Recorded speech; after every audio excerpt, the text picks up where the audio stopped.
त्यासाठीच लोकसभा लढव म्हणले. काय म्हणले? लोकसभा लढव माझ्यासाठी ते म्हणले. आमचे ते फाळके तात्या पण मला विधानसभेपासून मला त्यांनी चांगली मदत केली मला फार पहिल्या दिवसापासून. ते दोघं होते आणि मग त्या दोघांच्या शब्दाबाहेर मला काय जाता येईना. मी म्हणायला ते साहेब म्हणला कसं नाही म्हणायचं ना. शेवट त्यांनी मला थोडी भावनिक साथ घातली. मग म्हणलं हा ठीक आहे साहेब. आणि मग ते जरा थोडं वातावरण चालू झालं, सुरू झालं. मग आमचं जे आपलं फिरायचं होतं ते मग थोडं उद्देशाने फिरायला लागलो. पण थोडं कुणी विचारलं तर काय आपल्याला काय लोकसभा नाही लढवायची बा, आपलं काही काम आहे का, असं थोडं डायव्हर्ट करून जायचं. पत्रकार असू नाही तर तुमचे कुणी असू आपण. पण साहेबांनी शब्द घेतला.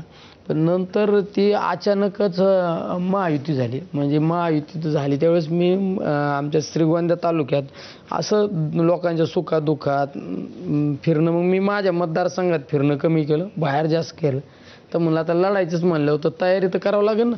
उद्या जाऊन द्या काय होईल ते, उद्या लईच परत हट्टच केला तर मग कपडे काढले होते, लढावं लागेल ना म्हणलं. मग आपलं तयारी तर करावं लागेल ना. आणि असं फिरत असताना मी संध्याकाळी सुप्याला गेस्ट हाऊसला आलो. आम्ही मिटिंगा होत्या काही. मला दादांचा फोन आला, अरे तू कुठे आहे? मी म्हणलं मी मतदारसंघात. का हो दादा? ते म्हणले उद्या ये म्हणले. कुठं? ये म्हणले मुंबईला. म्हणलं हा येतो. आम्हाला वाटलं त्यावेळेस आधी मेळावा झाला होता पक्षाचा. म्हणलं प्रदेशाध्यक्षाचा विषय असू शकतो काहीतरी. मला परत तास दीड तासांनी तुम्हाला प्रदेशाध्यक्ष होऊ आपण असं वाटत होतं? नाही, प्रदेशाध्यक्षाचा विषय असू शकतो म्हणलं, एखाद्या बदलाचा विषय असो. आपल्याला काय वाटत नाही, मला काहीच वाटत नाही. मला हेच मिळाले, हेच लय बोनस मिळाले. म्हणजे त्यांनी बोलावलं. परत मला एक अर्धा एक तासांनी फोन आला. मी लायला मग मला दुसऱ्या दिवशी लय लग्न होते, 50-60 लग्न होते. ते सगळे सोडून मी आलो. सकाळ माझ्या डोक्यात होतं. रात्रीच आम्ही निघलो. सकाळ जायचं, दादांना नमस्कार घालायचं, निघून यायचं. म्हणलं काय असं ते आपलं. परत संध्याकाळच्या कार्यक्रमाला जॉईन म्हणलं.